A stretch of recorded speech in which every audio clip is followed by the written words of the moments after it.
Hi எல்லாருக்கும் வணக்கம். Sugar பீட்ஸை வச்சு ஒரு சின்ன மோட்டிவ் தான் இது. நம்ம பேட்சாகவும் கட் பண்ணி 3D ஒர்க்குக்கு யூஸ் பண்ணிக்கலாம். இல்லை நீங்கள் ஒரு மோட்டிஃபாக கூட செய்யலாம். ஒரு சாரி ப்ளவுஸில் எங்கே உங்களுக்கு விருப்பமோ நீங்கள் செய்துக்கலாம். அதுக்கு நான் ஒரு சின்ன ட்ராயிங் வரைஞ்சி ஆல்ரெடி வச்சுருக்கேன். ஸோ இந்த ட்ராயிங் தான் இது. நீங்கள் ஏற்கனவே நான் ஒரு 3D மோட்டிவ் எப்படி செய்யணும், பேட்ச் எப்படி செய்யணும் அப்படின்னு சொல்லியிருக்கேன் ஒரு வீடியோவில். இப்போ இந்த இதை கம்ப்ளீட் பண்ணிவிட்டு நம்ம பேக் சைட் திருப்பி இந்த கார்னரில் நம்ம க்ளூ போட்டு ஒட்டி காய வச்சிட்டோம்னா அதை கட் பண்ணி நம்ம பேட்சஸாக யூஸ் பண்ணிக்கலாம். வேறு வேறு ஒர்க்குக்கு பேட்சஸாக யூஸ் பண்ணலாம். இதை நிறையா செஞ்சால் நம்ம ஒரு 3D எஃபெக்ட்டுக்கும் நாங்கள் யூஸ் பண்ணிக்கலாம். இப்போ நான் அந்த பேட்சஸை எப்படி இந்த சுகர் பீட்ஸை வச்சு நான் போடுறது அப்படின்னு காட்டுறேன். பிகினர்ஸுக்கு ரொம்ப யூஸ்ஃபுல்லாக இருக்கும். ரெகுலராக நம்ம யூஸ் பண்ணுற ஏ ஸ்டாரில் கோல்டு கலர் எடுத்து நான் இந்த அவுட்லைனை ஃபஸ்ட்டு கம்ப்ளீட் பண்ண போகிறேன்.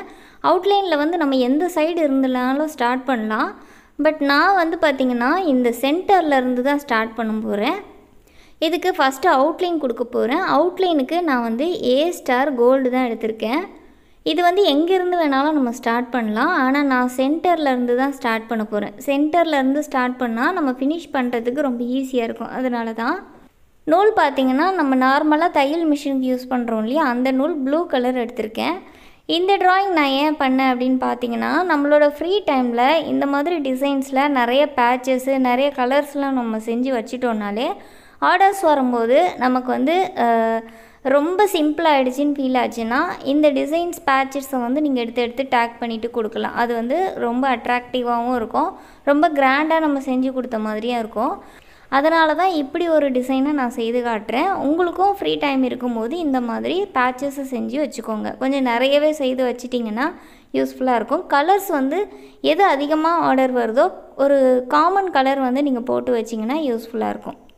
சுகர் பீட்ஸ் போடும்போது இந்த கார்னர் எட்ஜ் வரும்போது நம்ம என்ன செய்யணும்னா, எந்த டைரக்ஷனுக்கு நம்ம டேர்ன் பண்ண போகிறோமோ அதுக்கு எதிர் சைடில் கொஞ்சம் குட்டியாக ஒரு செயின் போடுங்க. அதாவது கிரிப் செயின் சொல்லுவோம். இதை போட்டுட்டு நல்லா டைட் பண்ணி ஃப்ரண்ட்லேயும் ஒரு செயின், அதாவது நம்ம எந்த டைரக்ஷனில் போட போகிறோமோ அங்கே திருப்பி நம்ம அதுலேயும் ஒரு செயின் போட்டுட்டு அதுக்கப்புறமா பீட்ஸ் போட்டோன்னா அந்த கார்னர் எட்ஜு நல்ல ஷார்ப்பாக கரெக்டாக இருக்கும்.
இது ஃபுல்லாக நான் கம்ப்ளீட் பண்ணிவிட்டு காட்டுறேன்.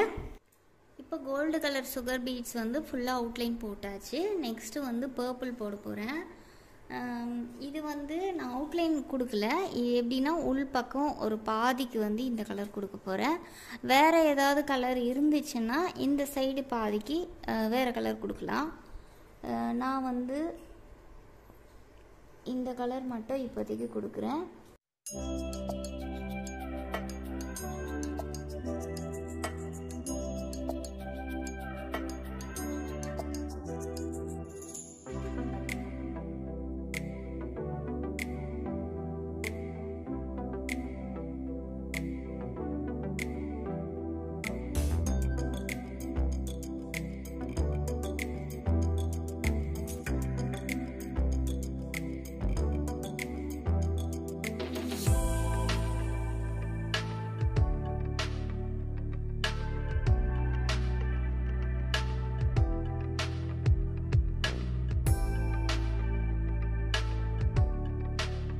இந்த லைன் கம்ப்ளீட் ஆகும்போது இதில் நம்ம வந்து ஆரி நாட் போட தேவையில்லை. இதில் ஒரு கிரிப் செயின் போட்டுட்டு நம்ம அப்படியே அதிலிருந்தே இன்னொரு லைனை கண்டினியூ பண்ணலாம்.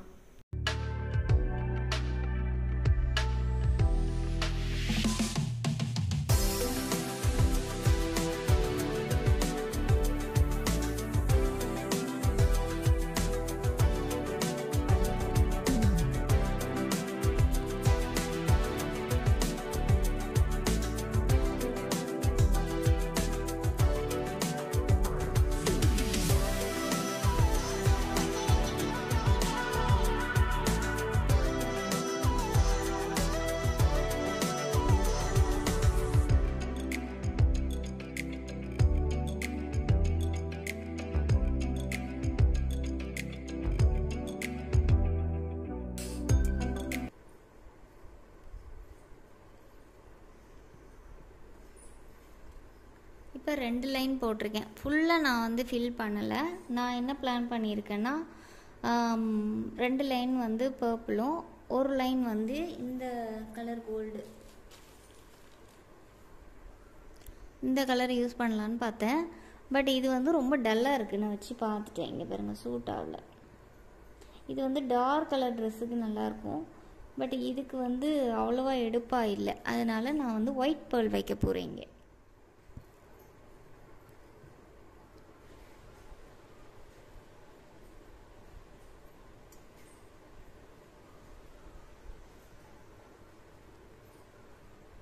வேறு கலர் இருந்தால் நம்ம போடலாம், கண்டிப்பாக ரொம்ப அழகாக இருக்கும். பட் என்கிட்ட வந்து ஒயிட் இருக்குது, அதனால் நான் ஒயிட் போடுறேன். உங்கள்கிட்ட வேறு கலர் இருந்தால் ட்ரை பண்ணி பாருங்கள். ஸோ ஒயிட்டும் நல்லா அழகாக இருக்குது.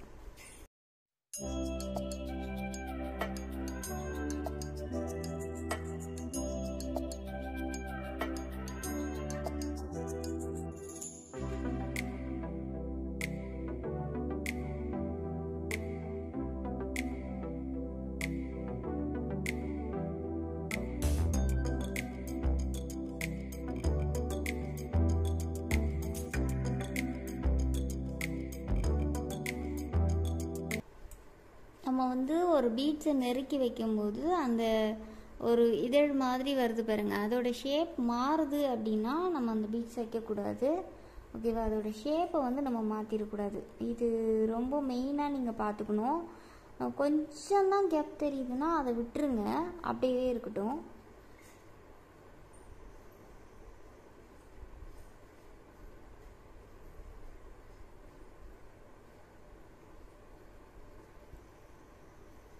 இப்படியே இருக்கட்டும். இது இப்போ இது அவுட்லைன்லாம் போடும்போது இது கரெக்டாக வந்துடும். ஸோ இது எல்லாமே நான் ஃபில் பண்ணிவிட்டு உங்களுக்கு காட்டுறேன். இந்த டிசைன் போட்டு கம்ப்ளீட் பண்ணியாச்சு. இதை இப்படியே விடுறதுனாலும் விடலாம், இல்லை அவுட்லைனுக்கு நீங்கள் சரியில் செயின் போடுறதுனாலும் போடலாம். இதை நீங்கள் வந்து செய்து பேட்சஸாக செய்து முடிச்சுட்டு நீங்கள் கட் பண்ணி எடுத்து வேறு ஒரு இடத்துலையும் நீங்கள் வந்து ஃபிக்ஸ் பண்ணிக்கலாம். இல்லை இதுலேயே உங்களோட சாரி ப்ளவுஸில் டேரெக்டாக போடுறீங்கன்னு சொன்னால் இதில் நீங்கள் கொடி ஷேப்புக்கு இந்த சென்டரில் கொடி மாதிரி வர்றது மாதிரி இந்த நெக்கு ஃபுல்லாகவே இந்த ஃப்ளவர்ஸ் வந்து அந்த நெக்கை சுற்றி வர மாதிரியும் நீங்கள் போடலாம். ஒவ்வொரு ஃப்ளவரும் வர மாதிரி ஒவ்வொரு கேப்புக்கு கொடி மாதிரி ஷேப் நீங்கள் கனெக்ட் பண்ணி செய்யலாம். ஸோ இது ஒரு க்ரியேட்டிவாக உங்களுக்கு இருக்கும் அப்படின்றதுக்காக தான் இந்த வீடியோ அப்லோட் பண்ணியிருக்கேன். இது உங்களுக்கு யூஸ்ஃபுல்லாக இருந்தால் லைக் பண்ணி ஷேர் பண்ணுங்கள். இந்த மாதிரி இன்னும் நிறைய வீடியோஸ் வேணும்னா மறக்காமல் கமெண்ட் பாக்ஸில் கமெண்ட் போஸ்ட் பண்ணி விடுங்க. தேங்க்யூ ஃபார் வாட்சிங். பாய்.